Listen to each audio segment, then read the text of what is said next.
Live action de Como Treinar o Seu Dragão. Precisava? Não.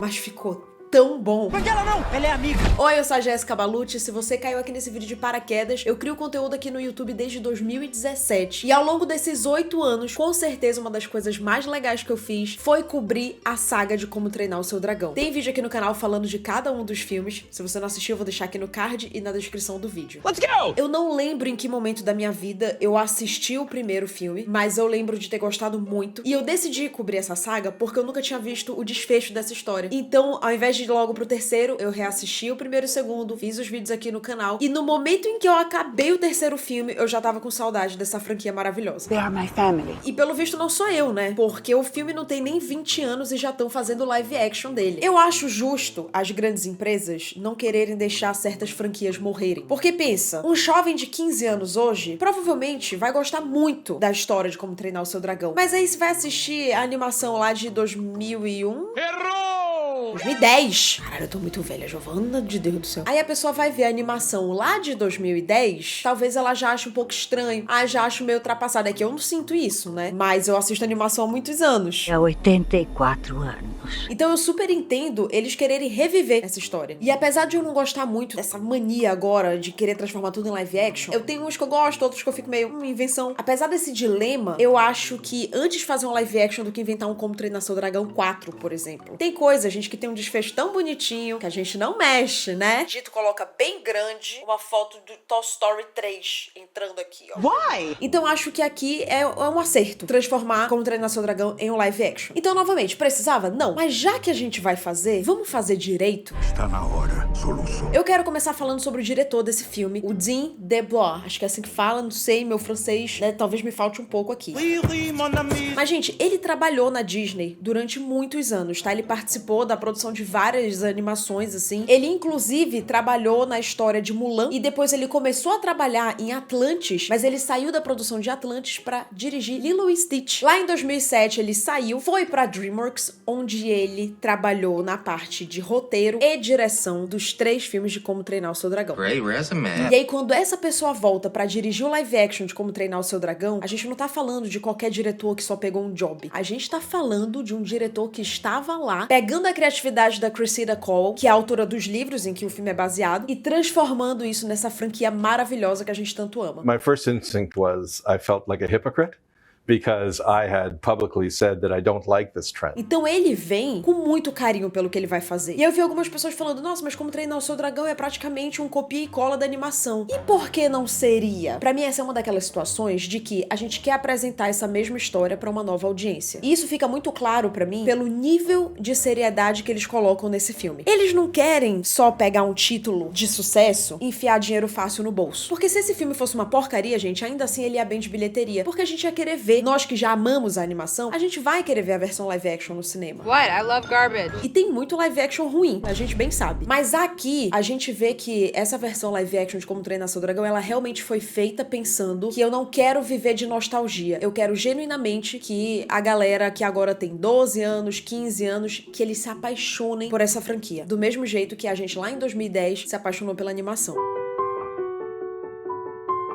E ter um diretor que vem com esse zelo pra história, gente, faz toda a diferença. É tipo quando a gente fala de Wicked. Nossa, Wicked parte 1 é incrível, é perfeito, todo mundo amou, porque você vê que o diretor, ele respeita a história, ele respeita a relação que aquela história tem com os fãs. Eu acho que quando você pega uma franquia, assim, né, um filme que ele já tem uma fanbase muito forte, você sabe que aquilo vai dar dinheiro. Vai dar dinheiro. Eu vou fazer, se eu fizer uma porcaria aqui e botar no cinema, vai dar dinheiro porque as pessoas querem ver, porque as pessoas amam isso daqui. Ele sabendo vender, a gente compra. Quando você chega com esse material em mãos, você tem 2 opções. Ou você faz qualquer bosta, porque já vai ganhar dinheiro mesmo, é isso aí. Ou você usa isso daqui pra fazer uma parada épica. E eu acho que o que eu mais gostei nesse live action de Como Treinar o Seu Dragão é que eu senti que o filme foi feito com muito carinho e muito respeito à história original e ao sentimento que a gente tem em relação à história original. Um brinde, né, gente? É óbvio que se você pega uma animação e você transforma em live action, você tem aí algumas possibilidades de também dar um pouco mais de profundidade pra história. Pra mim, esse filme, ele faz isso num lugar de... Ele sabe que o ponto todo não é esse. Não é botar um monte de camadas e aprofundar pra cacete os personagens e tudo mais. Mas que ao mesmo tempo, ele precisa colocar um elemento ou outro aqui pra ter, né, minimamente um a mais, assim, né, a partir da animação. Because I do think we could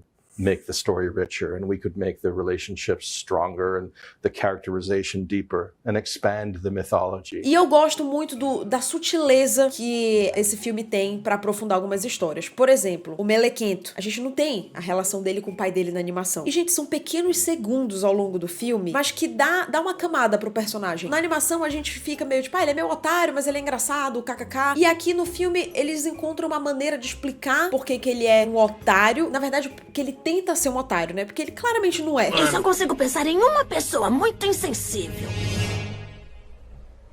Gosto muito do que fizeram na relação do Soluço com o Stoic. Eu acho que o Gerard Butler e o Mason Thames têm uma química incrível. Eu acho que super funciona a relação deles de pai e filho. E eu sinto que no live action a gente tem sim um pouco mais da expectativa do Stoico em cima do Soluço e do medo que o Soluço tem de decepcionar o pai dele, né? O peso que ele carrega, assim. Eu vou ter que te matar. Eu vou porque eu sou um viking. Eu acho que o Soluço é um personagem que ele conseguiu ficar um pouco mais encorpado no live action. E sendo que eu já acho o personagem dele extremamente bem construído na animação. Mas eu acho que conseguiram dar uma amadurecida, sabe, nisso, assim, pro live action. Mano, pra mim, o Mason, ele é o Soluço. Tudo, a voz dele combina, os trejeitos dele, o jeito dele meio abestalhado, mas ao mesmo tempo rebelde quando precisa, sabe? Incrível. You're Hiccup? You're Hiccup? I'm Hiccup. I'm Hiccup. Oh, we're Hiccup? We're both Hiccup. Oh. E a química dele com o Banguela, acho que eu não preciso nem falar nada, né? Eu tava assistindo o vídeo do meu querido amigo PH. Se você não assistiu, o vídeo dele tá incrível, assista. E ele falou um negócio que eu fiquei, mano, aqui ele foi gigante. Porque o filme do Como Treinar o Seu Dragão, ele se propõe a fazer uma criação de mundo muito realista. Quando eu cheguei em casa do cinema, a Thalia me perguntou, e aí, gostou? Eu falei, cara, é filme de gente grande. Por que filme de gente grande? Porque o CGI é foda. Porque os dragões, eles parecem reais, assim, eles são bem feitos. Você vê que não é o time B que fez, sabe? Tipo, põe qualquer efeito aí, vai. Tá bom também. É um espetáculo. Ele foi tratado como um filme de gente grande, um filme carro-chefe do estúdio. Você vê isso, você vê na magnitude dos cenários, dos efeitos, e o fogo, e o dragão, as escamas, tudo isso, muito foda. Mas, como bem disse meu amigo PH, eles não abriram mão da parte mais lúdica. Então o Banguela, óbvio, ele parece um dragão de verdade, assim, quando você vê o Soluço interagindo com ele, não parece que é um CGI. Parece que pegaram um dragão de verdade, botaram no estúdio, o Mason Thames foi lá e gravou com ele. Só que ele ainda tem aquela coisa caricata, sabe, da animação. E isso faz com que o personagem continue tendo o carisma que a gente tá acostumado, o carisma que faz a gente se apegar muito a ele. Eu sou o primeiro viking que não mataria um dragão. Ao contrário do Rei Leão, como bem cita o meu amigo PH, eu achei a comparação muito boa. Porque o primeiro live action lá do Rei Leão, uma coisa assim que eu fiquei muito decepcionada, acho que não tem outra palavra, é que eles se propuseram a fazer um live action de uma animação com bichos e parece mais um documentário do National Geographic do que qualquer outra coisa. Porque os bichos não têm expressão. Nunca vai existir um rei como eu. O ponto da animação, assim, sabe, é você poder dar vida e expressões e personalidade ao que você quiser. E o Banguela, ele traz isso da animação, sabe? Então eu achei genial, assim, eu acho que o equilíbrio tá perfeito entre um dragão mais realista e ainda assim tendo os trejeitos do Banguela da animação, sabe? Eu não posso falar muito do Banguela, gente, senão eu vou querer chorar, porque assim, ele é um cachorro com asas que solta coisa roxa pela boca. Inclusive, tem umas rosnadas que ele dá que parecem minhas cachorras. Tem uma hora que ele vai acordar o Soluço, que eu falei pra Thaís, eu falei, eu acordo assim todo dia, entendeu? Porque as meninas vêm me acordar, ele língua no nariz, bonitinho demais, bonitinho. Ele é bebezinho.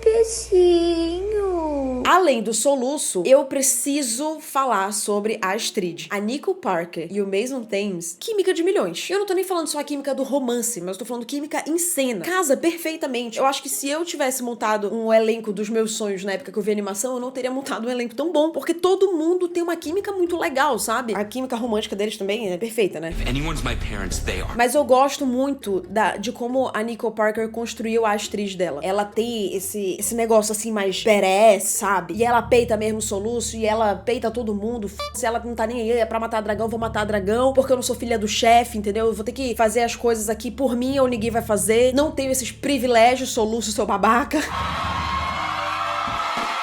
Eu acho que ela entrega pra gente uma Astrid fodona quando ela precisa ser, mas ela nunca perde a sensibilidade dela. E também as interações dela com o Banguela. Perfeito, gente, perfeito. Assim, não tenho o que falar do elenco. Eu não tenho uma pessoa que eu fale, nossa, essa daqui também tava meio fubango. Não, tá todo mundo incrível. A sensação que eu tenho é que todo mundo, na primeira leitura de roteiro dele, as pessoas entraram na sala e tava todo mundo realizado com seu personagem, sabe? Todo mundo entrou falando, porra, hoje eu vou dar tudo de mim. Que lindo, cara! Porque, claro, eu não quero ficar falando de um por um, senão vai ficar muito longo, mas todo mundo tá bem, sabe? Toda a galera ali, o squad, né, do Soluço da Astrid, tá todo mundo super bem. O Boca também. É Boca? Bocão? Esqueci agora, Giovana. Mas ele tá ótimo também.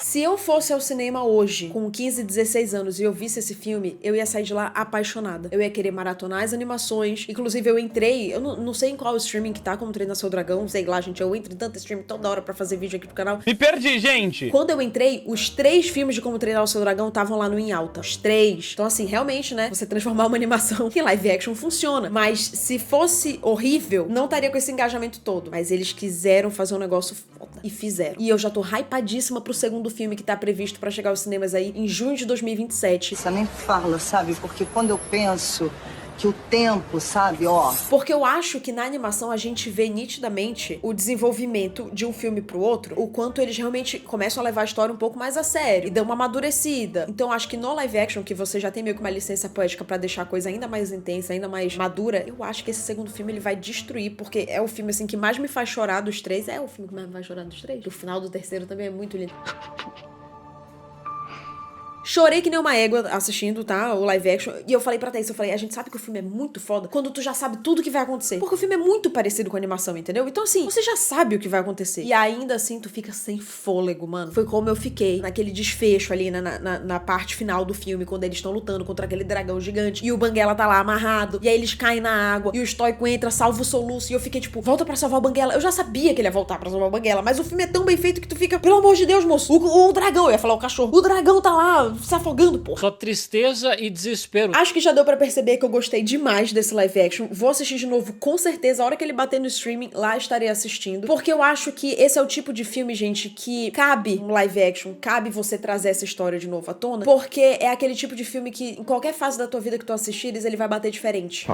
Eu tenho muito isso com alguns filmes, assim, que eu assisto com frequência, tipo O Diabo Veste Prada, por exemplo, que é um dos meus filmes favoritos. Primeira vez que eu assisti, logo que ele foi lançado, eu amei. E depois eu já, terminando minha faculdade, assisti, bateu diferente. Eu trabalhando já, bateu diferente. É aquele filme que ele vai crescendo contigo, entendeu? Ele sempre tem uma coisa nova pra te ensinar. E eu acho que um filme que fala tanto sobre relações no geral, ele não fica pra trás. Ele te acompanha em todas as fases da tua vida. Groundbreaking. Então, se você é um jovem que você se sente não pertencente à sua comunidade, você acha que ninguém te entende, que o mundo todo tá contra você, esse filme vai fazer sentido. Ou se você tá, por exemplo, no caso da Astrid, eu sou uma garota que tô tentando crescer num meio onde é sempre muito dominado por homens e eu tô aqui dando tudo de mim, sabe? Você vai se identificar com a Astrid. Ou se você é pai e você não consegue ter uma relação com seu filho porque tem alguma coisa, tem alguma rusga entre vocês, assim, que não bate, vai se identificar. Ou você tem um bichinho. São tantas relações, assim, são tantas camadas. E no final, a história, ela se resolve. No final, a gente tem os dragões fazendo parte de Berk, mostrando que todo mundo que era vítima de alguma situação, sabe? Tanto os rejeitados ali, né? Que no caso, o Soluço, a Astrid e todo aquele pessoal. E os dragões, que também são caçados, entendeu? No final, quando eles se juntam, encontra-se o equilíbrio. É quando todo mundo fica bem, todo mundo se sente pertencente. Perfectly balanced. No final do filme, Berk se torna um lugar acolhedor, coisa que não era no começo do filme, sabe? Tem essa história sobre as diferenças, sobre comunidade, sobre a gente abraçar o diferente, sobre a gente entender quem tá do nosso lado, quem são os nossos aliados e da onde vem o verdadeiro perigo. Finest screenplay ever written. Nossa, gente, eu poderia ficar horas aqui falando sobre esse filme. Precisava do live action? Acho que eu já até mudei de ideia. Acho que precisava sim, sabe? Sim! Porque o filme, ele é impecável e se eles mantiverem esse nível de qualidade, de carinho na produção do segundo e possivelmente do terceiro, que eu não vejo motivo pra eles não confirmarem o terceiro, eu acho que a gente tá presenciando aí o nascimento de uma franquia live action que vai fazer tanto sucesso quanto a animação ou até mais, porque eu vejo novas gerações se apaixonando perdidamente pela história do Soluço e do Banguela. That's classic. O que você achou do live action? Coloca aqui nos comentários, se inscreve no canal se você ainda não tá inscrito e a gente se vê no próximo vídeo. Um beijo.